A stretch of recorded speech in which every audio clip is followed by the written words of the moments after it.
Uh, we made some mental errors, man. We didn't first quarter we didn't talk in transition. We would cross matched a lot.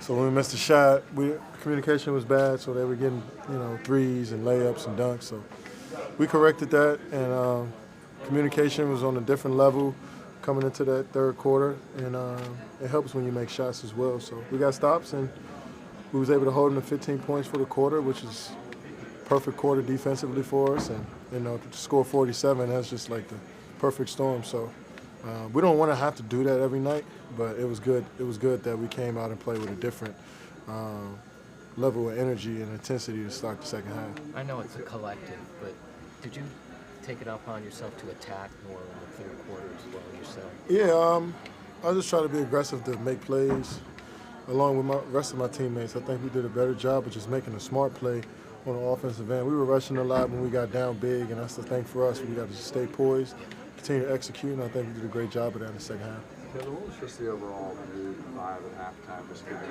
what had happened in the first half? It was really relaxed. I mean, Steve is really good at not making problems worse. Some coaches come into at halftime, you're down 20, and they chew you out. And sometimes you leave out that halftime when you're down in the bad moves. And we were in a great mood when we came out, and that showed with our play and our enthusiasm. Everybody was up on the bench, and Loon came in and did a great job for us. Nick came in and did an amazing job. Our bench was amazing, and that's just from having great energy. It changed, and we were just feeling sorry for ourselves, to be honest, that first half. And second half, we just went out there and played our game. There was a crucial point where you switched on to Ben Simmons. Did you ask for that switch, or is that something that Steve decided? I mean, we got so many guys that can guard different positions, and I knew my length would bother him a little bit. He's still a great player going downhill, so I just try to keep my body in front of him, and he tried to get other guys involved and be a passer. So when he's going downhill, he's a problem. And so I just try to stay in front of him and try to make him shoot over top of me. After playing you 2 times, what is your take on Ben Simmons? Oh, Ben? Oh, yeah. Man, he's something I've never seen before as far as really playing a point guard. You know what I'm saying? At that height and that speed and that strength. And tell he's an Aussie too, because he doesn't mind getting into some scuffles or showing his little feisty side. So. That's gonna mean well for the Sixers down the line, and then you got Joel who's playing well, and all the amazing pieces that they have here. Locking in Covington was huge for them, so they're gonna be a load coming up.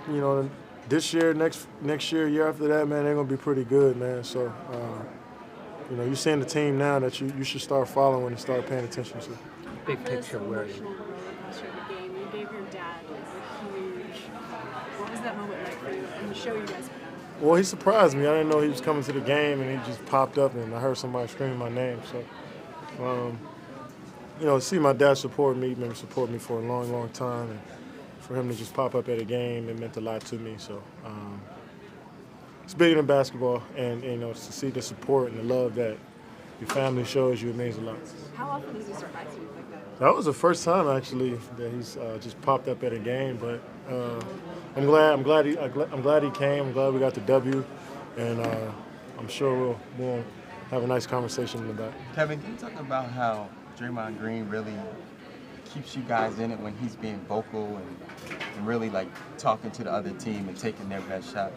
Well, that's just how he plays. He just plays with that edge, that intensity level, and that's what gets him going. Some players are different. Not everybody can do that, and that's what makes Draymond unique, is that he can walk it and he can talk it, and he goes out there and does everything we need him to do on the defensive end, offensively, creating shots for everybody, putting pressure on the defense. So we want him to stay who he is, never change. I know a lot of people, especially, the refs are quick with the text with him, but for the most part, we want him to stay who he is, and he's done a great job of just keeping his head and realizing that we need him out on the floor. So he's been phenomenal for us. Is it important to keep an even keel, big picture with you guys? Yeah, we want to have a big picture mentality, but we also want to stay in the moment as well. And tonight, I thought we did a great job of just staying in the moment. We wanted to win this game really, really bad, and after being down by so much, and we didn't want to lose to these guys, especially especially Joe. He'd have went straight to Twitter and started talking shit. So we wanted to win this game, but so we just tried to stay in the moment, but realize that it's a big picture ahead, and we can't get there unless we start building habits every single day. And today, we started off slow, but we ended well.